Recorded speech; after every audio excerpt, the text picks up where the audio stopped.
Welcome back. I am back in the Netherlands in the Passion for Pencils headquarters. So I had a little time to take a look at this painting and see what to do.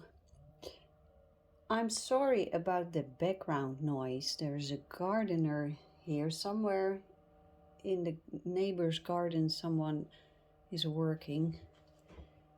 And anyway, I'll try to ignore the noise.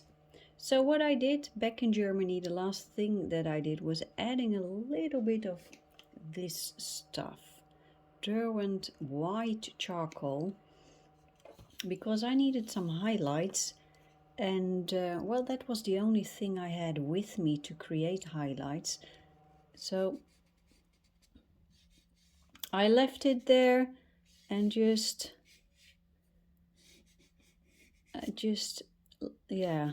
took some time to take a look at it. Well, it does work. And the question was back in Germany, should I add this white on the leaves as well? And I think the answer is definitely yes. Now, is this white charcoal the best product to create highlights in a watercolor painting? Probably not.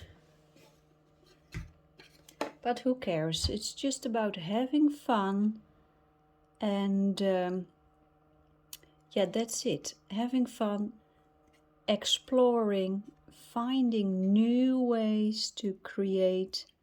I think actually it's better to use a white soft pastel, and I think it's the same stuff. Here I have a tiny little bit of white soft pastel. I think that will work as well. Maybe a pastel pencil would work even better. So let's take a look at those leaves. Where would I add those highlights? This is just experimenting. I have no idea what I'm doing. I do not have a reference photo here anymore. I do have a reference photo, but not right now. So I'm just experimenting.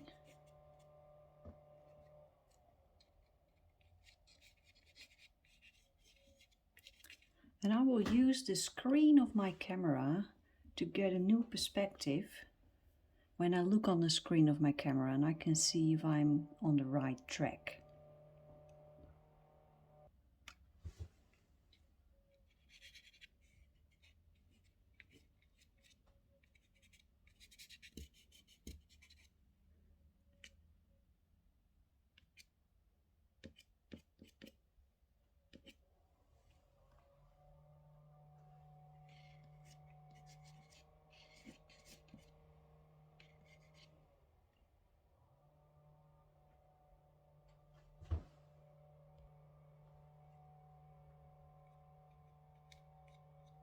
That noise outdoors is I don't know what they are doing. It sounds like some sort of a high pressure thing. I think the highlights are a little bit overdone here and there, so I will tone things down a little bit.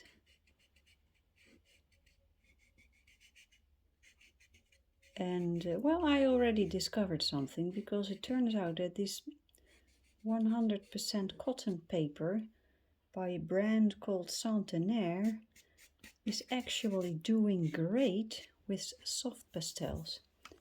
And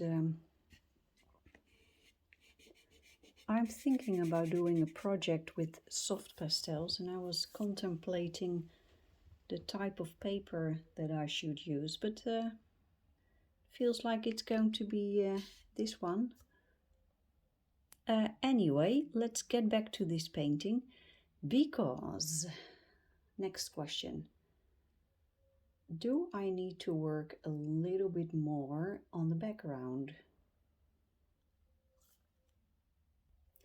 So I'm adding a touch of green.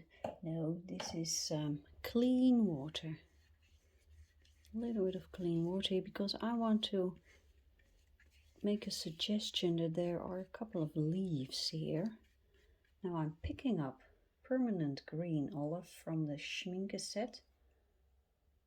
I'm just going to put that here together with a touch of an ochreish tone.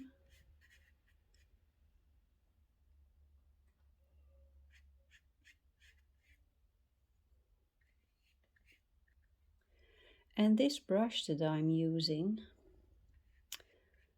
I wanted the larger brushes, is the Vinci Petit Gris Mix. And this is a brush that has a mixture of artificial hair and natural hair. The natural hair is most expensive because it comes from animals.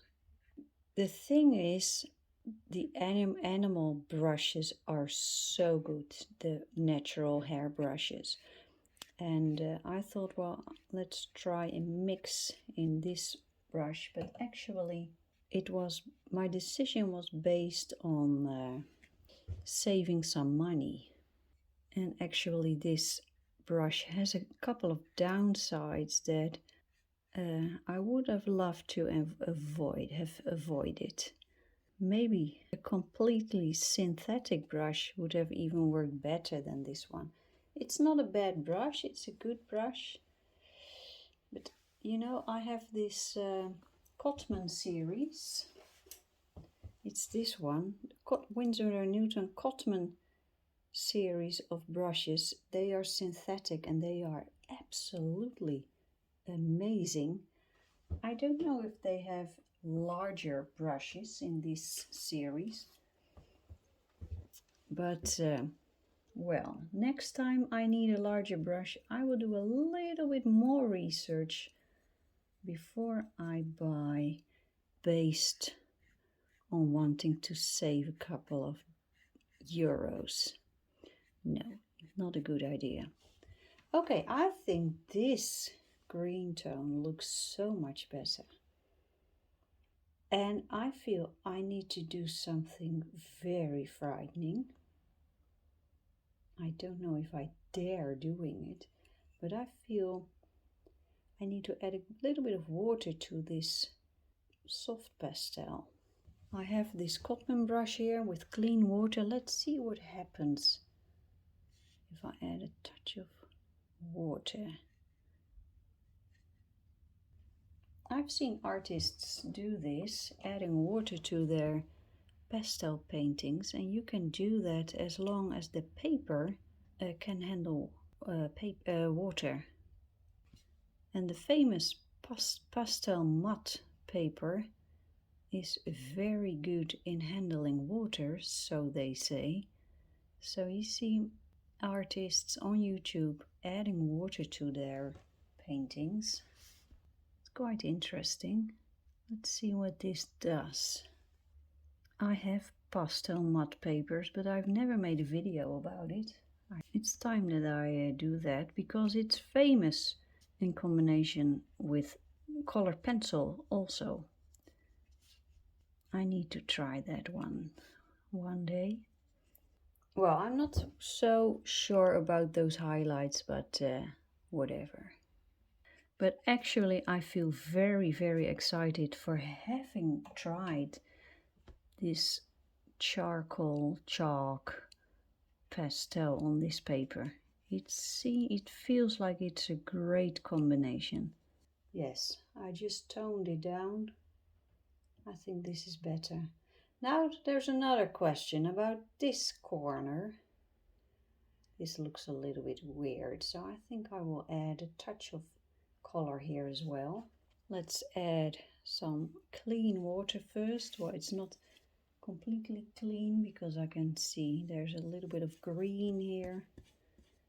Now this is going to be some sort of a challenge because I have edges here, even hard edges. Here's the green, here's the ochre.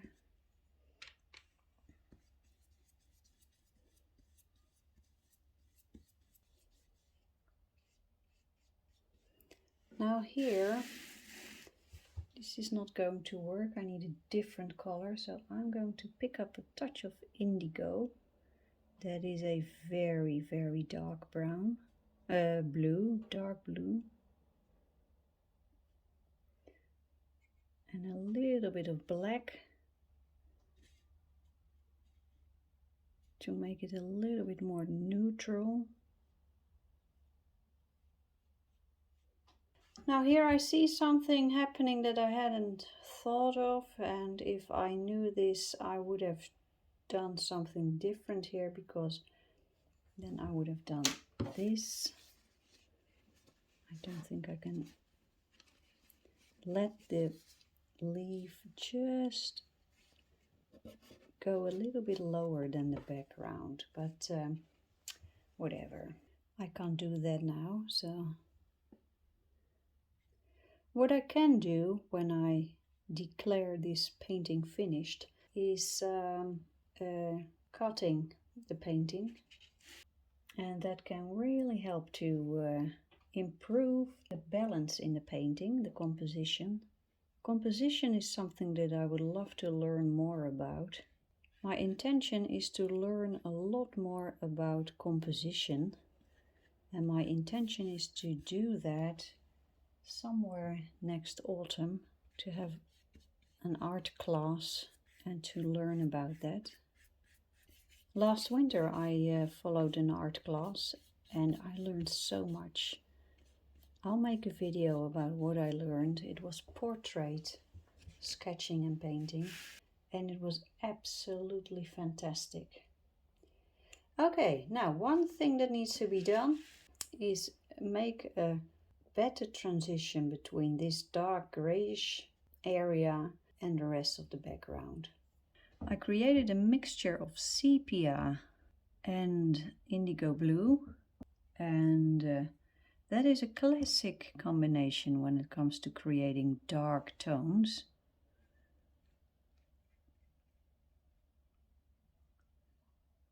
And it beautifully works here.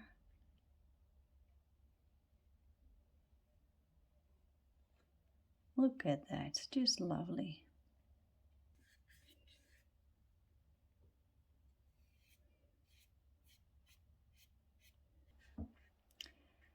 Let's gravity help a little bit in this process.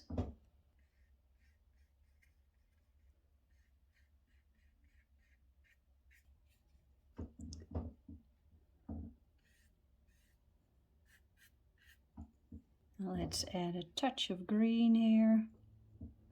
Green and ochre.